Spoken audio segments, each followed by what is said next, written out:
Vamos lá, os alunos estão chegando aqui. Vamos iniciar então nosso plantão de dúvidas, oficina de prática da pós-graduação de regularização de imóveis, hein? Vamos iniciar.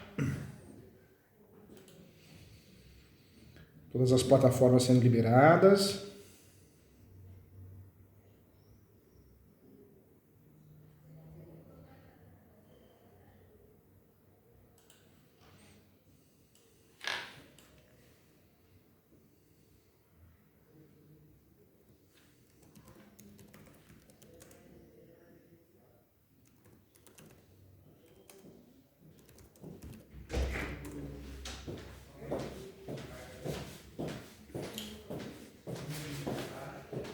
Então vamos iniciar então mais um plantão de dúvidas aqui. O Cristiano já chegou, Adalto, o Rogério também.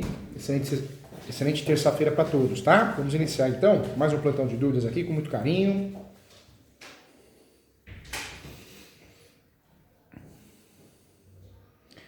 Vamos lá, gente, vamos iniciar então. Esse é o plantão de dúvidas da oficina de prática da pós-graduação de regularização de imóveis.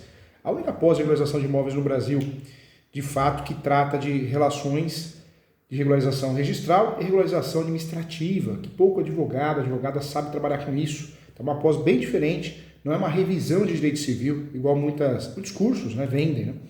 Eu acho que é uma pós-regularização de fato mesmo, essa é a ideia. Vamos conversar aqui. Existem diversos alvarás, habites, é isso que eu quero conversar com você, os certificados de conclusão de obra, vamos conversar sobre isso.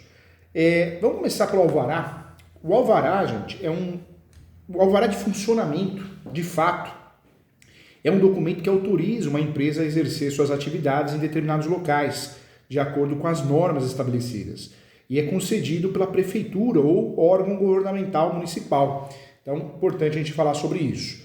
O HABITS, ou Certificado de Conclusão de Obra, é um documento expedido também pela prefeitura que atesta a conclusão total, parcial, de uma obra ou serviço para a qual tenha sido obrigatória a prévia obtenção de alvará de execução. A solicitação ela pode ser feita pelo proprietário da casa ou pela construtora do empreendimento e deve ser realizada no início da obra com a indicação do prazo de conclusão da obra, tá? A liberação do HABITS, ela ocorre de fato, ela somente será feita após a vistoria, e essa vistoria tem que comprovar que tudo dentro da casa, dentro do imóvel, se encontra em ordem para que o dono deste possa ter a certeza de que foi construído e tudo que está retratado no projeto, aprovado inicialmente, esteja de acordo, né? Então, de fato, essa é a função do HABITS. Então, nós temos, dentro desse cenário, algumas autorizações necessárias. Voltando aqui em relação ao HABITS, à certidão de conclusão de obra, ao comprar ou vender um imóvel, existem documentos essenciais e HABITS é um deles, né? Conhecido como auto de conclusão de construção ou auto de vistoria também. Outro nome dado também é certificado de conclusão de obra, ou alvará de utilização, ou carta de habitação, vários nomes utilizados no Brasil. O Brasil é um país muito grande, né? Então nós temos vários nomes utilizados. O HABITS, de fato, ele trata-se de um documento de conclusão de obra, tá? É isso que nós vamos guardar. Funciona como uma certidão que é emitida pela prefeitura do seu município, né? Do município do seu cliente. E atesta, de fato, atestando que o bem imóvel que comprou está pronto para ser habitado pelo seu cliente, pela família, e que fora construído de acordo com todas as exigências legais estabelecidas. Essa é a ideia do HABITS. A liberação do HABITS, em regra, somente deverá ser feita após a vistoria, que comprovar que tudo está de acordo, está em ordem, né? Uma vez que tenha sido emitido, esse seguirá para o cartório de imóveis em que a propriedade está registrado, localizado, e será registrado na matrícula. Então, o HABITS tem que ser registrado na matrícula desde que a construção tenha sido concluída com sucesso. É um detalhe importante, merece uma atenção especial. Muitas vezes você tem um HABITS e não registra. Então, tem que registrar, é necessário, é importante para que a gente tenha, de fato, a prestação de serviço feita, né? A diferença do HABITS e do alvará de obra, apesar de o HABITS também ter o nome técnico de alvará de utilização, ele somente é emitido no final da construção do projeto. Ou seja, o empreendimento precisa estar totalmente erguido e com apenas detalhes de acabamento faltando para que a gente consiga ter o Habits devidamente liberado, né? Nós temos etapas também do Habits, isso é importante falar também. A primeira é o requerimento. O requerimento ele é padronizado, é o chamado requerimento padronizado, onde eu peço devidamente preenchido esse requerimento padronizado, com a identificação do objetivo. Tem que ter o CREA do profissional, cópia, né, e ficha de inscrição, por isso a regularização registral se dá muito de forma jurídica, através do operador do direito, mas a regularização administrativa, muitas vezes a gente precisa ter uma equipe multidisciplinar, entre ela engenheiro, advogado, né, um arquiteto, para poder fazer um trabalho. O RG e também é importante a guia quitada, o comprovante de pagamento da guia de arrecadação da taxa e preço público devido aos órgãos municipais, né? Então isso também. A notificação recibo do IPTU, também atual, também é um documento obrigatório e necessário para que eu consiga ter o Habits, né, devidamente aprovado. Então também é necessário, também é importante. Eu consigo então fazer a solicitação do Habits. A obtenção do Habits, ela passa por uma série de etapas. Primeiramente é preciso comunicar à prefeitura através do requerimento padrão, podendo variar para cada município o formato do requerimento, mas é um requerimento padrão. O projeto da obra e a conclusão das fundações também, e a vistoria do prédio, que só pode ser solicitada em construções novas ou reformadas totalmente concluídas, tá? Inclusive é importante falar também os acabamentos, cujo agendamento considera a data da solicitação e a localização do imóvel também, tá? Uma pergunta que é feita aqui, o Leandro que é advogado de Osasco. Um abraço, doutor Leandro. Doutor Leandro pergunta aqui, professor Júlio, como agir no caso em que o plano inicial foi modificado? Doutor Leandro, vamos lá. Em casos de obras que foram construídas em desacordo com o projeto aprovado inicialmente, ou seja, aquele que a construtora ou o nosso cliente levou à prefeitura, antes da vistoria, será necessário requerer a aprovação do novo projeto. Então, precisamos que contenha as características exatas da obra final. O não cumprimento dos procedimentos, né, todos os procedimentos do Habits, levam à necessidade de uma nova aprovação do projeto. Isso é importante falar. Assim como o Habits não será concedido também, levando a reiniciar o projeto desde o começo, o requerimento da regularização. Durante todo o processo de requisição, alguns documentos precisam estar em mãos, né? Você que presta serviço, então você tem que ter esses documentos em mãos. Então, o requerimento padronizado, que já tinha falado, devidamente preenchido, com a identificação do objetivo da obra, da construção. O CREA do profissional, que é a cópia, e a ficha de inscrição, o CCM, cópia também. RG e CPF do requerente. Se for empresa, são necessários o CNPJ, a cópia do contrato social da empresa. E também a guia quitada, o comprovante da guia quitada de arrecadação da taxa e preço público devido aos órgãos municipais. Notificação recibo do IPTU, a cópia, e peças gráficas, tá? Normalmente 2 vias também é o que a gente precisa, ok? Então, legal. Um abraço para você, viu? O Moisés está perguntando aqui, professor Júlio, procedimentos após a vistoria. O requerimento após a vistoria, ou melhor, após o requerimento, né, será informado os itens a serem atendidos através de um boletim de vistoria ou documento equivalente. E somente depois da revisão e atendimento de todos os itens apontados, mesmo com a liberação por meio de recurso, que poderá solicitar o agendamento de uma nova vistoria. Então é importante. Existe a possibilidade de recursos, né, em vistoria que estejam em andamento. Se houver a necessidade de apresentar recursos ou esclarecimentos, esses devem ser elaborados também de forma objetiva, de forma clara, citando os itens referentes no documento da vistoria, tá? Então isso é importante também. A pergunta do Manuel, professor Júlio, parabéns pela aula, estou adorando a pós-graduação de regularização de imóveis, já fiz a pós-direito imobiliário, foi show, que legal, fico feliz. A minha pergunta é, sem um Habits é possível perder um imóvel? Tá. Sem um Habits é possível meu cliente perder um imóvel? Na falta desse certificado, fica sem a garantia do término da obra, né, pela construtora, e também nem sempre o dinheiro investido pode ser recuperado. Outra questão importante, imóveis que estejam sem o Habits são considerados irregulares e com bloqueios, né? Você vai ter um bloqueio com bancos, por exemplo, a Caixa Econômica Federal, em caso de financiamento, você não vai conseguir, é um problema sério, né? Por fim, é possível também registrar o imóvel no nome do proprietário sem esse documento, tá? Quando que a gente consegue fazer isso? Alguns cartórios, não todos. A grande maioria você não vai conseguir registrar. O cartório que é mais conservador não vai dar registro. Você fala aqui na pergunta aqui, conseguiu registrar. O cartório comeu bola, hein? Porque, em regra, você não consegue registrar sem o ABITS. Então, passou batido pelo cartório. O cartório também erra, né? E o IPTU e outras despesas do imóvel, professor Júlio, contas de água, luz e telefone, também não garante a regularização do imóvel? Se o futuro comprador não encontrar o memorial da obra ou ainda se não existir uma garantia de liberação do ABITS, certamente está diante de uma construção regular. Verdade, está diante de uma situação regular. Legal. O Moisés está perguntando aqui, doutor Moisés, de São Caetano do Sul, como posso conseguir mais informações sobre a ABITS? Na verdade, você consegue no site da Prefeitura. A Prefeitura de São Paulo tem um link, né? A ABITS, e as outras prefeituras normalmente também conseguem com facilidade. Legal, boas perguntas aqui, hein? O Gabriel pergunta, professor Júlio, preciso de ABITS para alvará de funcionamento? O alvará de funcionamento dos estabelecimentos dos comércios, né, e dos serviços da capital não precisa mais estar vinculado à regularização completa da edificação, o chamado ABITS. Tá? Então é importante falar sobre isso.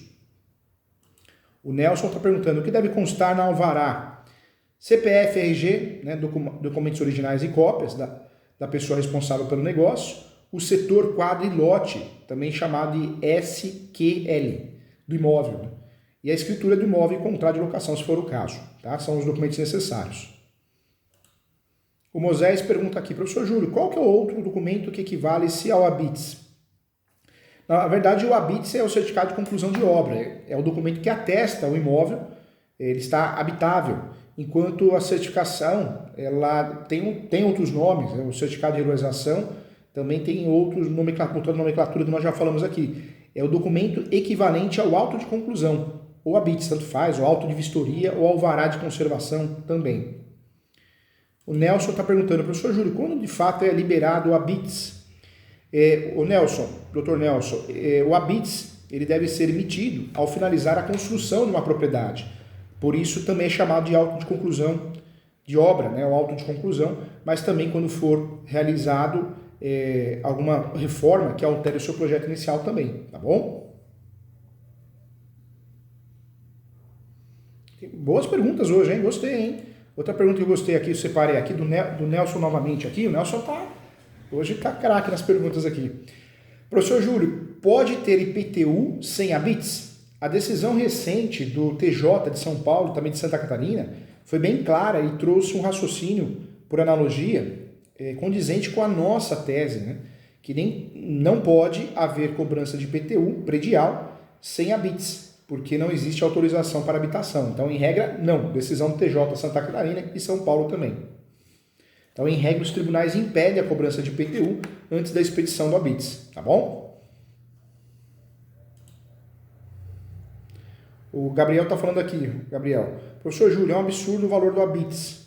Em 2004, fiz a solicitação com as aulas da pós, fiquei muito feliz em prestar esse serviço, mas o cliente e eu achamos um absurdo o valor. O processo para se obter o ABITS de uma casa, por exemplo, no caso prático do meu cliente, para regularizar o imóvel junto à prefeitura, levou de 12 a 18 meses, custando em média R$3.000. Então, estou falando do valor aqui. Cobrei os honorários de 10 mil. Tá? O Gales, Dr. Gales, Santa Catarina, Dr. Gales, hein? Nosso aluno aqui da pós-regularização de imóveis. É um sucesso essa pós, hein? Ele está falando aqui, professor Júlio, é possível vender um imóvel sem ABITS? A resposta é sim, viu? Sim, mas você terá problemas, ou seja, o primeiro deles é que não vai conseguir financiamento, né? Boa parte das instituições financeiras que fazem financiamento não vão aceitar. Exemplo, a Caixa, né? Que exige essa documentação. E além disso, você, sem o ABITS, o imóvel é considerado irregular e vale menos. Na revenda, na venda, você vai ter dificuldade de vender, financiar não vai conseguir e alguns cartórios de imóveis, a grande maioria, não vai registrar. Também é um problema que nós vamos ter também. Lauro. Professor Júlio, o que pode impedir o ABITS? Diversos motivos, viu, doutor Lauro? podem levar a um imóvel não ter habites. Muitas vezes as construções são realizadas de maneira irregular, desconsiderando as normas municipais, né? Outras situações envolvendo a falta de documentação adequada também durante o processo de construção, o que acaba por atrasar ou mesmo impedir a emissão do habites, tá? Então, são os problemas relevantes no geral. Que legal. Doutor Cristiano está aqui conosco na plataforma. Bom dia, excelente terça-feira para todos. Doutor Nota Mil, Fábio Melo, Eduardo Segura, o João Bernardo. Na ação de regularização do imóvel, na matrícula, ou seja, não foi averbada a construção de um empreendimento. O valor da causa é o valor do imóvel. É sempre o valor venal, né? Se não tem o valor venal, o ideal é fazer uma avaliação. O Bruno Correia, bom dia, professor, parabéns pela didática. Eu que agradeço, doutor Bruno. Um grande abraço, viu? Sucesso na tua vida. Olha a doutora Monique de Melo, sempre acompanhando também. Professor, bom dia. É possível passar IPTU para o nome do posseiro? É possível sim, viu? Na verdade, a prefeitura vai cobrar, vai pedir um contrato de gaveta, uma escritura pública, você tem que ter algum documento. Por isso eu falo, né? O posseiro, ele pode distribuir o usucapião e depois, com o protocolo do usucapião, ele pode tentar fazer essa transferência do IPTU. Tem prefeitura que aceita, tem aceitado. É um documento, você criou um documento, né? Legal. Gente, essa pós-regularização de imóveis é muito legal. Ela é muito bacana, né? Essa pós-regularização de imóveis, ela é diferente, Legal. Olha o doutor Cristiano, Marcelino, Mariano. Doutor, posso pedir habis para a construção no terreno de parentes? Pode sim. O Walter está perguntando aqui, na outra plataforma, ele está perguntando quais são os honorários para solicitação de habits. Os honorários são praticados de 4 até 15 mil reais, dependendo do valor do imóvel, hein? Por isso eu falo que essa pós-graduação de regularização de imóveis, ela abre portas, né, para advogados, engenheiros, porque não tem pós-graduação em regularização de imóveis. E o pessoal que está copiando aí, né, normalmente faz uma revisão de direito civil, infelizmente é uma revisão de direito civil, vai falar do quê? Vai falar de classificação da posse velha, posse nova, e a gente já está cansado disso, né, gente? Isso aí não é prática, né? O Nelson também fez uma pergunta legal aqui. O Nelson tá craque hoje, hein? Professor Júlio, como funciona a liberação de alvará? O alvará também é chamado de alvará judicial, né? É uma autorização concedida pelo juiz encarregado do caso e no documento o magistrado libera o credor para sacar o dinheiro que encontra no depósito. Esse alvará que nós estamos falando é o alvará judicial, esse alvará que você está falando aqui. Existe alvará de regularização municipal, que é outro tipo de alvará, tá bom? Nós temos, em relação aos alvarás municipais, nós temos o alvará de funcionamento. O alvará de funcionamento é um dos primeiros documentos que o empreendedor, o comerciante, precisa pedir. Tem alvará de localização, tem licenças da vigilância sanitária, alvará ambientais, alvará licença prévia, tem a licença de instalação, tem a licença de operação. Então, tem muita coisa, né? Legal.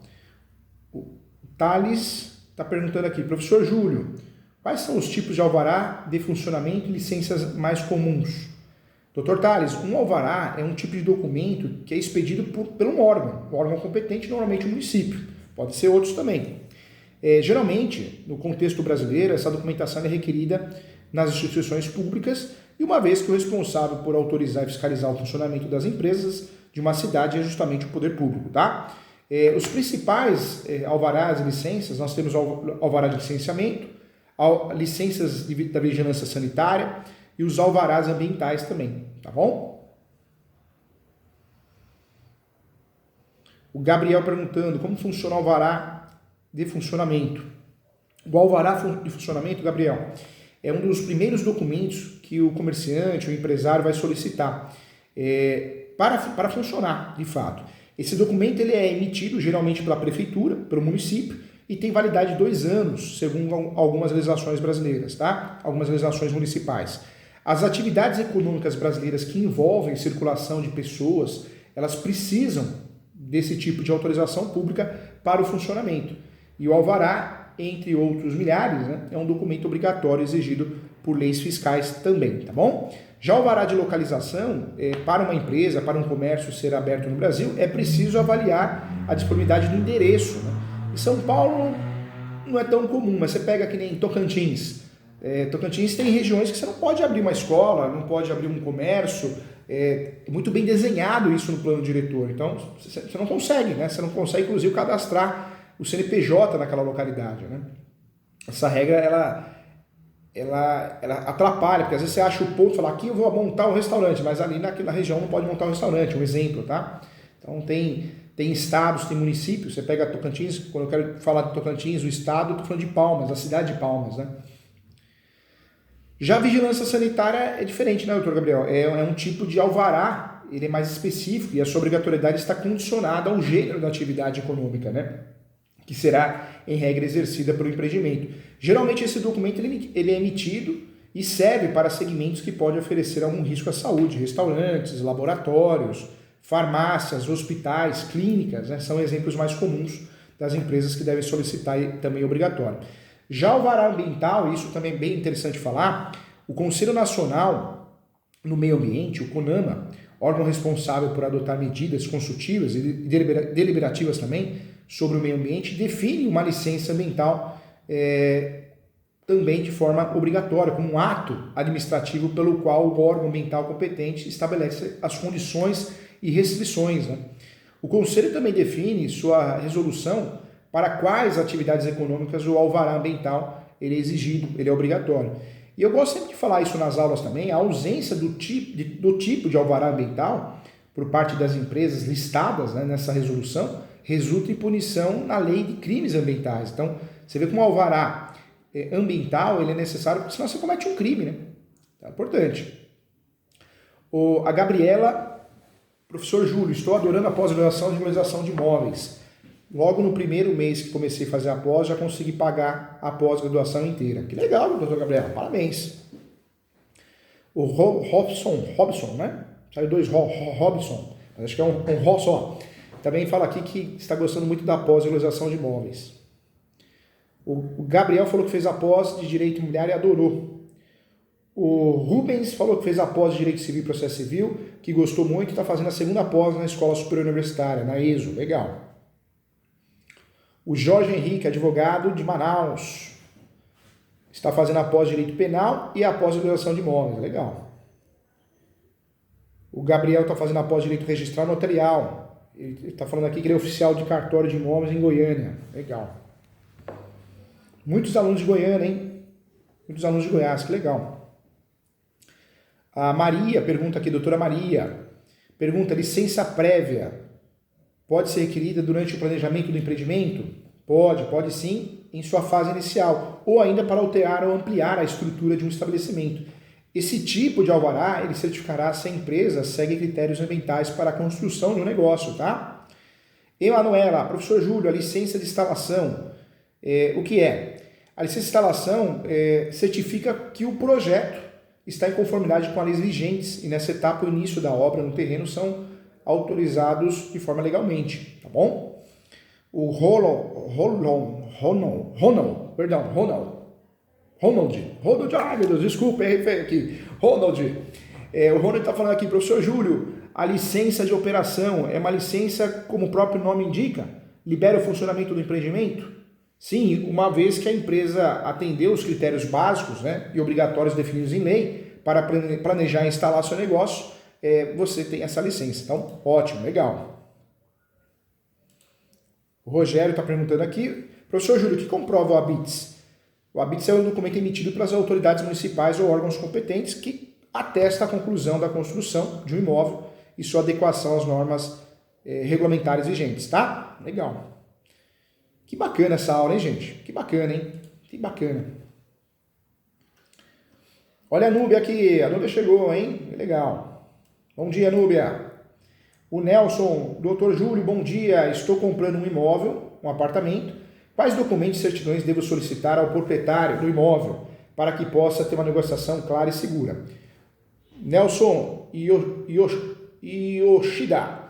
Doutor Nelson Yoshida, sempre certidão de distribuidor civil da esfera estadual e federal. Certidão de distribuidor criminal da esfera estadual e federal. Então, vamos lá. Checklist. Certidão de propriedade atualizada, certidão do cartório de protesto da localidade do imóvel onde reside o vendedor, certidão de distribuidor civil da esfera estadual e federal, certidão de distribuidor civil da esfera criminal, da estadual e federal. Certidão de distribuidor civil da esfera federal e estadual, certidão de distribuidor criminal, retificando aqui, da esfera estadual e criminal. Ok? Então, 2 conjuntos de certidões, distribuidor civil e distribuidor criminal, esfera estadual e esfera federal. Ok? E também certidão trabalhista de ações trabalhistas e a certidão de ações e certidão de distribuição trabalhista. É o básico, hein? É o básico. Olha, a Núbia tem um filho que não é do suposto pai que o registrou. Estou tentando tirar o nome dele. Como faço? Você tem que fazer uma ação, doutora Núbia. Ação de retificação do registro público, hein? Essa é a ação. Ação de retificação do registro público, tá? Não é uma ação rápida, em regra é uma ação rápida, hein? Uma ação que dura aí 6 meses a 1 ano.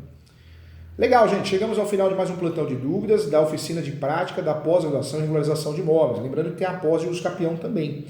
Parabéns a todos, viu? Muito obrigado por acompanhar a aula.